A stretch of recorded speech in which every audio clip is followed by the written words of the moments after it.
Number 8, Willie McCovey, 1969. Willie McCovey's 1969 season is one of the most memorable power displays in baseball history. He smashed 45 home runs and drove in 126 RBIs. He also hit .320 and posted an on-base percentage of .453 and a slugging percentage of .656. That gave him an OPS of 1.108, which was the best in the National League. But that's not all, as he led the league in intentional walks with 45. No wonder many pitchers didn't like pitching to him. In fact, his total of intentional walks that year remains the highest ever for a player not named Barry Bonds. McCovey's dominance is seen in game logs too. At home in 1969, he played 72 games, batted 228 times, drove in 59 runs, collected 79 hits including 22 homers, walked 61 times, 24 of those were intentional, and struck out 31 times. On the road in 77 games, he had 263 at-bats, drove in 67, hit 23 home runs, and walked 60 times, with 21 of those being intentional. To add to that, his slugging away was .627. These splits show he was just as dangerous on the road as at home. One standout moment came in the 1969 All-Star Game on July 23rd. McCovey hit 2 home runs that day. The first one was a towering blast to center off Blue Moon Odom. He followed with another in the next inning, and that helped the National League to a 9-3 win. Unsurprisingly, his performance earned him the All-Star Game MVP. By season's end, McCovey outvoted Tom Seaver to win the National League MVP. He tied with Seaver for first-place votes, but his second and third-place support carried him over. He finished ahead in total points 265 to 243. So as you can see, McCovey's 1969 wasn't just power. It was a consistent threat every time he came to bat. Number 7, Jimmie Foxx, 1932. Jimmie Foxx's 1932 season remains a pure display of hitting mastery. He led all of baseball in home runs with 58, drove in 169 runs, and posted a batting average of .364. He also led in WAR, slugging, and OPS. He ranked second in runs and walks and third in hits. To understand how dominant he was, Foxx was either first or very near the top in almost every major hitting category.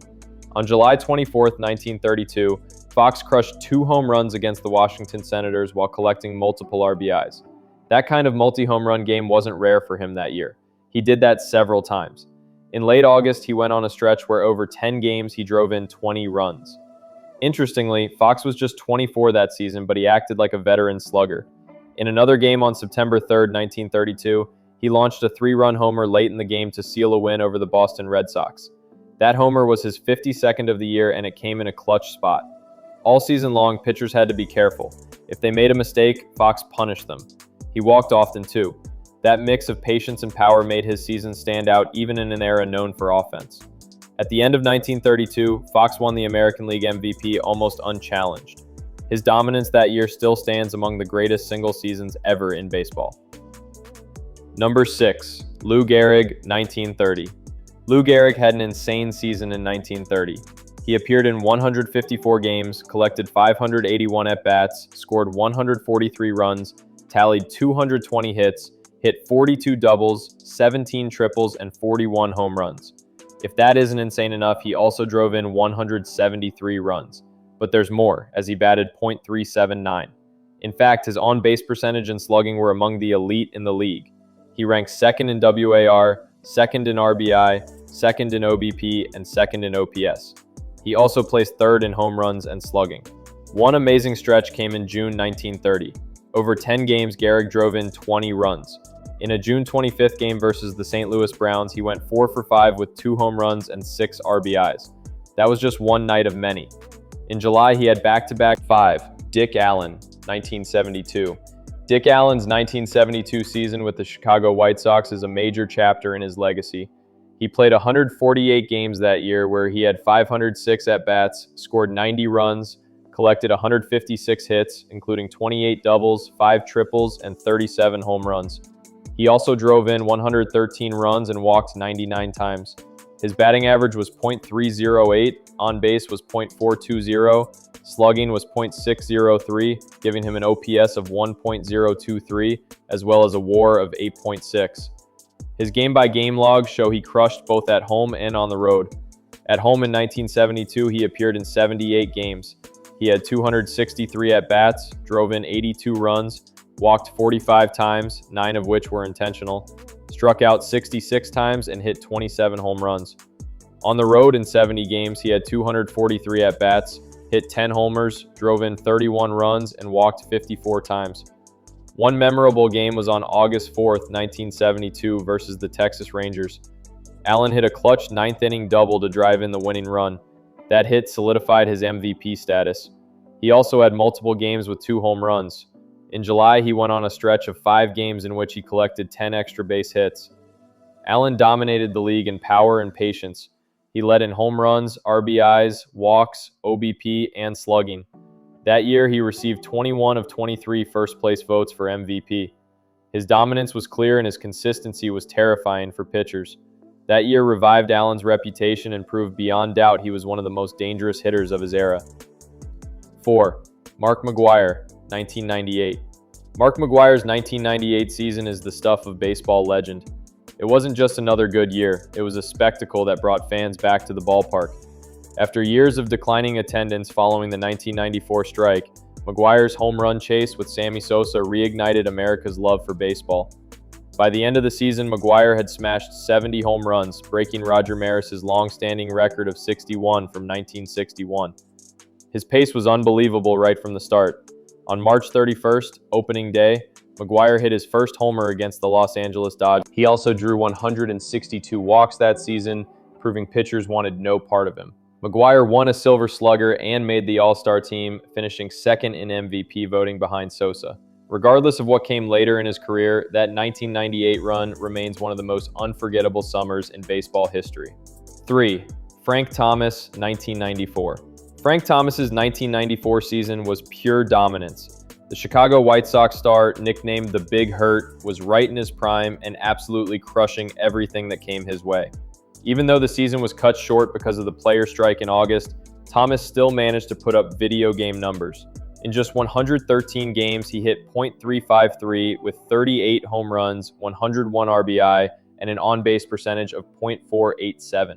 His OPS of 1.217 was out of this world. From the start of that season, Thomas looked locked in. On April 9th against the Toronto Blue Jays, he blasted 2 home runs, including a 430-foot shot to center field. Then in May, he went on an insane tear. On the 21st of that month, he hit a go-ahead homer against the Texas Rangers, and by the end of that same month, he already had 15 home runs. Pitchers couldn't figure him out. His strike zone discipline was incredible as he walked 109 times that season and struck out only 61 times. One of his best games came on July 2nd against the Kansas City Royals, where he went 4 for 4 with 2 doubles and 3 RBI. By mid-July, he had already driven in 90 runs, putting him on pace for around 150 over a full season. Sadly, the strike hit in August and the season ended early, taking away what could have been one of the best offensive years in baseball history. Still, Thomas's efforts didn't go unnoticed. He was named the 1994 American League MVP and won the Silver Slugger Award for the 2nd straight year. His blend of power, patience, and confidence at the plate made him one of the most feared hitters of the decade. Even in a shortened season, the Big Hurt made sure his impact was felt loud and clear. 2. Jeff Bagwell, 1994. Jeff Bagwell's 1994 season was short, but it was almost superhuman. In only 110 games, the Houston Astros first baseman put up numbers that most players could only dream of. He hit .368 with 39 home runs, 116 RBI, and an OPS. He was on pace to hit well over 50 homers, which would have been record-breaking for a player in the Astrodome, a ballpark known for being tough on hitters. But what made Bagwell's season even more impressive was his all-around play. He wasn't just hitting for power. He also stole 15 bases, scored 104 runs, and played stellar defense at first base. When the season was called off in August, Bagwell was named the National League MVP. His numbers were just too dominant to ignore. The 1994 season could have been even more special if it had gone the distance, but even as it ended early, Bagwell's performance that year became the peak moment of his career. Number 1. Lou Gehrig, 1927. Now let's go way back to 1927, when Lou Gehrig put together one of the greatest baseball seasons ever. The 1927 New York Yankees are often called the best team in history, and Gehrig was their quiet, consistent powerhouse at first base. That year, he hit .373, collected 218 hits, and blasted 47 home runs. He also led all of baseball with 175 RBI and posted a 1.240 OPS. But what made that season so special was how often Gehrig delivered when it mattered most. On May 1st against the Philadelphia Athletics, he drove in 5 runs, setting the tone for the Yankees season. Then, on June 23rd against the Boston Red Sox, Gehrig hit 3 home runs in 1 game, which was a jaw-dropping performance even by today's standards. He stayed hot all summer, and by August, he was chasing Babe Ruth for the league lead in homers. But Gehrig didn't just hit for power. He was consistent every single day. He played all 155 games that season, making him one of baseball's earliest true Iron Men. His 52 doubles and 18 triples showed his all-around hitting ability, not just long balls.